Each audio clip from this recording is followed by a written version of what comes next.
Hey, all you literary legends and luminaries. I'm Julie and welcome to Booksmart. Today's book is a true crime one, but not the kind you're thinking. It's called Killer Story, The Truth Behind True Crime Television, a memoir by Claire Sanema. True crime is big business. I have always loved true crime stories ever since I watched The Burning Bed. Remember that one? And I saw that one when I was little. I was always captivated by true stories. Truth is always stranger than fiction. When Lifetime came out and focused on rerunning all those beloved made-for-TV movies, I just adored those. That's when they made the made-for-TV movies were cool and not cheesy like the ones on Lifetime now. I haven't watched Lifetime for decades. Now I watch all those limited series based on true crime, and I will still occasionally watch the true crime documentaries. I love behind-the-scenes tidbits and gossip and how shows come into being, so Killer Story piqued my curiosity for its uniqueness. And the cover, isn't it cool? The handle of the knife is a TV remote. So Claire Sanema, I'm not totally sure I'm pronouncing her last name correctly, so I'm just going to call her Claire, traces her journalism true crime days of writing for a Dallas newspaper, then all her career jumps that led her to CBS's 48 Hours, and her brief time at 60 Minutes, and her current status of podcaster. She gives priceless information about the competitive nature of true crime, the shared trauma of working with such gruesome stories and pictures, the boring tediousness of the work, as well as what it takes to put together what you end up seeing on TV. It's all quite fascinating and a little bit shady, which I guess doesn't surprise me. I do not watch Dateline, 48 Hours, or 2020 that often. I don't catch too many of the true crime on ID or A&E or any other cable channel either. I don't like the template they use, the formula where every episode is essentially the same thing, only slight variations in plot and character. And now I know why. Claire tells us the formula. So let me read you what that formula is. So if it feels like you're watching the same program over and over again, this is why. The goal is to keep you on the couch for exactly 1 hour and to create enough mystery and intrigue to last through 4 commercial breaks.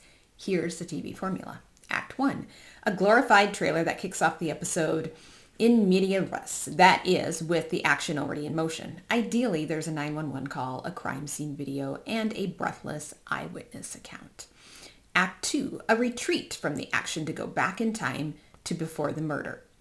Someone describes the victim along the lines of, "She lit up the room." That phrase appeared in so many scripts that it was eventually blacklisted along with a handful of other true crime cliches, like describing a crime as shocking or saying that the victim never met a stranger.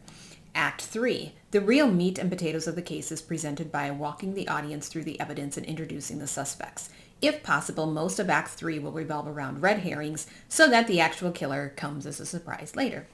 Act 4, typically this is where an arrest or an indictment happens, though ideally there is still some level of uncertainty here. Maybe the first person arrested doesn't end up being the one charged for the murder, for example. Another option would be that former suspects will get arrested on unrelated charges that investigators discovered along the way. Drugs and embezzlement are the most common and intriguing false trails. Act 5. The trial usually takes center stage, and this is where cameras in the courtroom make life so much easier. Roll camera on opening or closing arguments, and the script practically writes itself. Sprinkle in a few sound bites from friends and family, and it's gold. Act 6. It's time for resolution, and in a perfect world, that means a verdict. But leading up to that, build suspense by casting doubt on the strength of the case and by going back and forth on theories presented by the prosecution and the defense. Bonus points if a member of the jury weighs in on the deliberations, but the attorneys themselves will do just fine. Always try to give the victim's family the last word, teeing them up with questions about justice, closure, and the legacy their loved one left behind. This tried and true blueprint has been the cornerstone of true crime television for years, and it works. It's an emotional roller coaster, but once you've been on the ride long enough, you anticipate the twists and turns, and your stomach no longer drops with every one of them. That's why I don't like them. And that's why I navigate to limited series, as they seem to be a little bit less formulated and not so cookie cutter like 48 Hours. Claire has an easy-to-read writing style, although sometimes it sounded too chatty for my taste, full of cliches and a bit too conversational in my opinion. She writes a lot about her cases, and I don't think I was familiar with any of the ones she wrote about. I used to think I would have loved to have been a true crime journalist, but after reading Claire's book, I realized I wouldn't have made it 2 days. for so many reasons, but one of which is Claire's ability to get interviews from characters, which is another thing you learn, that all the police and witnesses and victims' families, they're all called characters. She visits murderers in jail, she deals with angry courts, and she is even in trouble with the law and her employers at times throughout the book. She balances becoming a new mom with her career and spends a lot of time away from home. I would have never made it as a true crime journalist. As much as I love true crime, I felt guilty about it as I read Killer's story. The competition of the networks and their maddening descent onto people's tragedies, and that they'll do anything for a story, even the way the programs are designed, it's just kind of icky. Claire writes that without sympathetic family members, many of the stories won't get the go-ahead. Middle to upper class families are preferred, and they want conclusions, not hung juries or unsolved mysteries. It just felt dirty, even though I already knew this. I remember reading about the pushback Ryan Murphy got from the Dahmer series, that he didn't involve the family members of victims. As viewers, we don't always place enough focus on the victims and the families of those victims, but instead relish the stories that are the most tragic or tawdry. Yet this is exactly what those news programs know about their viewers. I'm also shocked that networks chose not to proceed with some cases just because it makes no sense to me at all. And then they all compete for the same story and all air the same case within weeks of each other. I don't get it. But here's an excerpt from when Claire is sent to Florida after the Parkland school shooting. We see how she gains some perspective here, and she didn't do too many mass shootings. When we landed in Fort Lauderdale, the sun-drenched billboards and tourists wearing vacation vibes t-shirts seemed awfully out of place. This day was not turning out at all like expected. A few hours ago, I'd been planning a Valentine's Day dinner and watching the sleet come down in Texas. The second that thought entered my mind, I had a wave of guilt for the victims and survivors of the shooting. My day might have been upended, but their lives would never be the same. I tried to tell myself that while this was a tragedy, it wasn't my tragedy. I'd always been so good at separating myself from my job. But something about this one felt different, even from the airport. 17 people had died, and now news crews from across the country were descending into their community to report on the tragedy. It's just so hard to admit that that's kind of how we all are. We are attracted to emotionally charged material. Watch any meteorologist, they become giddy at the possibility of severe weather. I don't know, it's just human nature, I guess, although that doesn't excuse anything. So let me say this to anyone who wants to attack Claire's antics in getting a story or securing a character for the show. If you're reading Killer's story, I'm assuming you're a true crime aficionado. And if you like watching true crime shows, you're just as much of the problem as Claire is.